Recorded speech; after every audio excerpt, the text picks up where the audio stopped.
U.S. Navy destroyers have successfully defeated Houthi-launched weapons while transiting the Gulf of Aden. This is again coming from U.S. military sources. John Kirby right now with us, White House National Security Communications Advisor. John, always good to have you. Boy, this happened fast and unraveled even more quickly for Syria. Do we know anything about Mohammed al-Bashir, who's technically in that interim leader role right now? Yeah, I think, look, we're trying to get more information, Neil, and more context here as things are unfolding pretty rapidly. So I don't have an assessment for you necessarily from the White House about Mr. Bashir or what his intentions are, what his skills and qualifications are, and where he's going to go. But as the president said on Sunday, we're going to watch everything, not just that the rebel groups and opposition leaders are saying, but what they're actually doing. And we want to make sure that whatever governance structures are put in place or, in fact, reestablished, that they're keeping the aspirations of the Syrian people foremost in mind. It's got to be a Syrian-led process, and the United States will be watching that and pushing from the outside as best we can to make sure that the Syrian people's aspirations are met. John, do we have confirmation of these attacks that Israel has been waging on Syria? Yeah. It says that it has virtually destroyed Syria's navy. Is that so? I will let the Israelis speak for their operations and the results of those operations.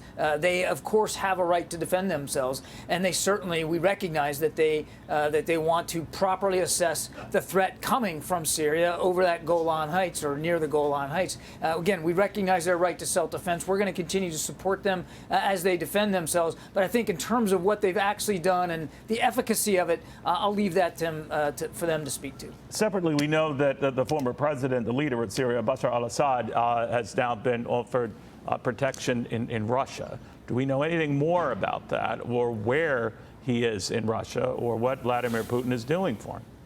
Those are great questions, Neil, and they all should be asked of the Russians. The truth is, we don't really know, other than the fact that we certainly agree with the assessment that he's in Moscow. We don't know exactly where in Moscow he is. We don't know what the Russians' intentions or his intentions are long term. But I do think, Neil, that Mr. Putin needs to be held to account, not only for the way he propped up Bashar al-Assad for the last 14 years, but why he's decided now to host a brutal dictator, a murderer on his own soil like that.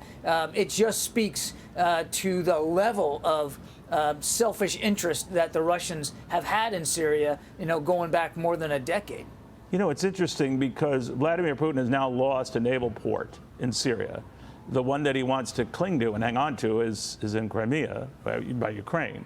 So does this complicate whatever efforts this administration and the administration to come will lead to resolve that war? I think it's a bit of an open question. So you talked about the Russians preserving their naval assets in and around Syria. Remember, the few bases that they had in Syria, that was really their only footprint in the Middle East. And so I think they're going to be reluctant to give that up. Now, whether they're going to be able to stay or not, we don't know, because we don't really know what the governing structure in Syria is going to look like. But make no mistake about it, I think we all should assume that Mr. Putin's not going to want to give up access to the Middle East if he can at all avoid it. And what we've been saying is the support that we've given to Ukraine, certainly as Ukraine continues to strike targets in Crimea, has had an impact on his ability inside Ukraine. And as we have supported Israel in their fight against Hamas and their fight against Hezbollah, and certainly weakening Iran, that has certainly allowed for the outing, I guess, of Mr. Assad. President-elect Trump has already said to Hamas it'd be crazy to keep this hostage thing going. I'm paraphrasing here, as you know, that they best be released or they'll be held to pay. What did you make of that, and what do you think happened?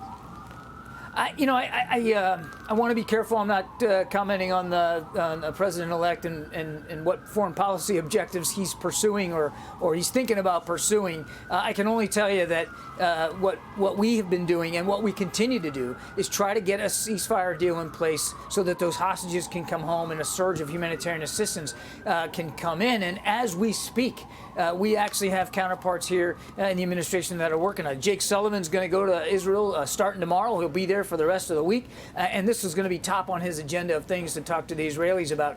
The holdout continues to be Hamas. But if you're Hamas right now, Neil, and you're looking at the world around you, you realize now Hezbollah's not coming to your assistance, Iran's not coming to your assistance. You don't have a whole lot of friends left, and they're increasingly isolated and weakened. Now's the time for the leaders of Hamas to come to the table, sign on to a deal. Let's get those hostages home, and let's get the people of Gaza the humanitarian assistance that they so desperately need. John Kirby, thank you very much. Yes, sir. Hey, Sean Hannity here. Hey, click here to subscribe to Fox News YouTube page and catch our hottest interviews and most compelling analysis. You will not get it anywhere else.